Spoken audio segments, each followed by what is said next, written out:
Show powered by Puminati digital. नमस्कार, मैं सचिन पांडे और आप देख रहे हैं दैनिक एजेंडा की खास पेशकश the Dainik agenda show. Uttarakhand में विधानसभा चुनाव में भारतीय जनता पार्टी ने दूसरी बार जीतकर भले ही उत्तराखंड में लगातार दूसरी बार सत्ता में न आने के मिथक को तोड़ दिया है, लेकिन इसके बावजूद पार्टी के लिए बड़ी चुनौती सामने खड़ी हो गई है। चुनाव से कुछ ही समय पहले उत्तराखंड में सीएम चुने गए पुष्कर सिंह धामी अपनी खटीमा विधानसभा सीट से हार गए हैं। खटीमा सीट से कांग्रेस उम्मीदवार और कांग्रेस के प्रदेश कार्यकारी अध्यक्ष भुवन कापड़ी ने पुष्कर सिंह धामी को करारी शिकस्त दी। आपको बता दें कि भुवन कापड़ी ने सीएम धामी को 6,951 मतों से हराया है।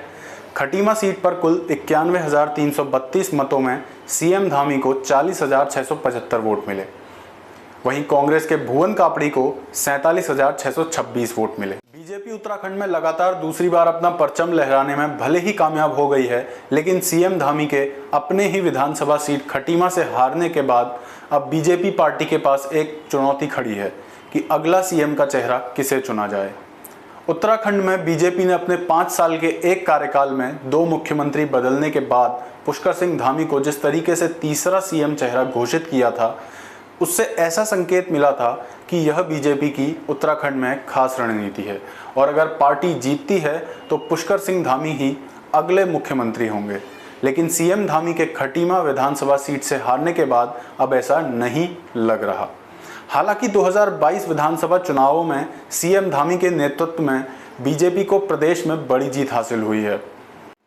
राज्य की सियासी नब्ज को समझने वाले राजनीतिक विश्लेषकों की माने तो सीएम धामी के हारने के बावजूद भी अगर उत्तराखंड की कमान पुष्कर धामी को सौंपी जाती है तो पार्टी के प्रदेश संगठन में कलह पैदा हो सकते हैं और इस संकट से बचने के लिए बीजेपी को उत्तराखंड में नए चेहरे को चुनना ही पड़ेगा। ऐसे में सीएम पद की रेस में कई नेताओं का नाम भी सामने आ रहा है। आपको बताएं कि इस लिस्ट में सबसे पहला नाम सतपाल महाराज का देखा जा रहा है। उन्होंने अपने प्रतिद्वंदी केसर सिंह नेगी को मात देकर उत्तराखंड की हॉट सीट चौबट्टा खाल में भाजपा की जीत हासिल कर ली है। जानकारी के लिए बता दें, सतपाल महाराज ने 2014 में कांग्रेस को छोड़कर भाजपा का दामन थामा था, जहां वह टॉप नेताओं और आरएसएस विंग में पकड़ रखते हैं। वह 3 बार मुख्यमंत्री पद के बहुत करीब पहुंचकर नाकाम रह चुके हैं। बता दें कि चौबट्टा खाल विधानसभा सीट को पौड़ी गढ़वाल जिले की सबसे हॉट सीट माना जा रहा था।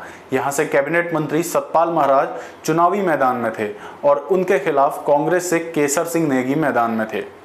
सतपाल महाराज ने 2017 के चुनाव में कांग्रेस के राजपाल सिंह बिष्ट को 7,354 वोट से हराया था। वहीं अब 2022 विधानसभा चुनाव में कांग्रेस से केसर सिंह नेगी को 10,481 वोटों से मात दे दी है। सीएम पद की लिस्ट में अगला नाम धन सिंह रावत का सामने आ रहा है। धन सिंह रावत वर्तमान में राज्य शिक्षा मंत्री हैं और श्रीनगर से विधायक हैं।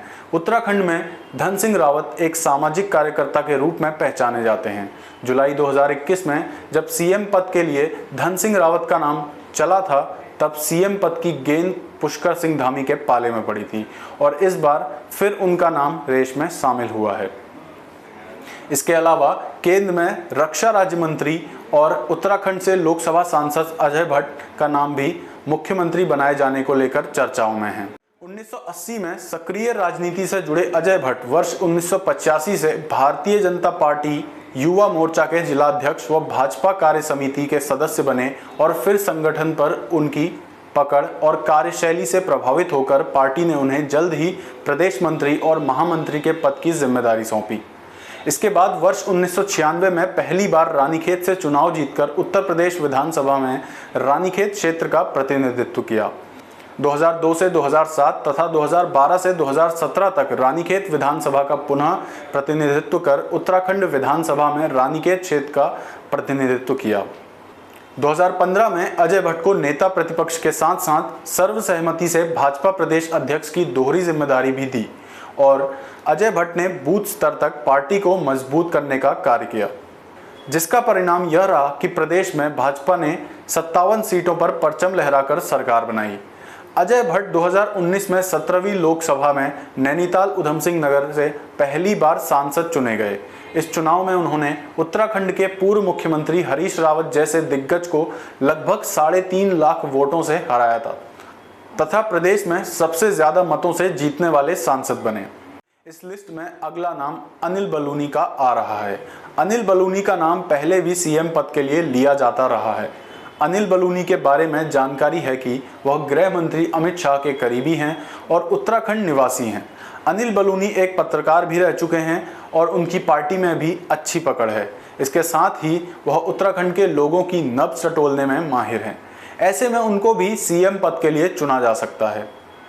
विश्लेषकों के अनुसार उत्तराखंड के अगले मुख्यमंत्री का फैसला पार्टी के केंद्रीय नेतृत्व द्वारा किया जाएगा और संभावनाएं हैं कि लिस्ट में आए सतपाल महाराज, धन सिंह रावत, अजय भट्ट या अनिल बलूनी में से ही कोई एक भारतीय जनता पार्टी की ओर से सीएम घोषित किया जा सकता है।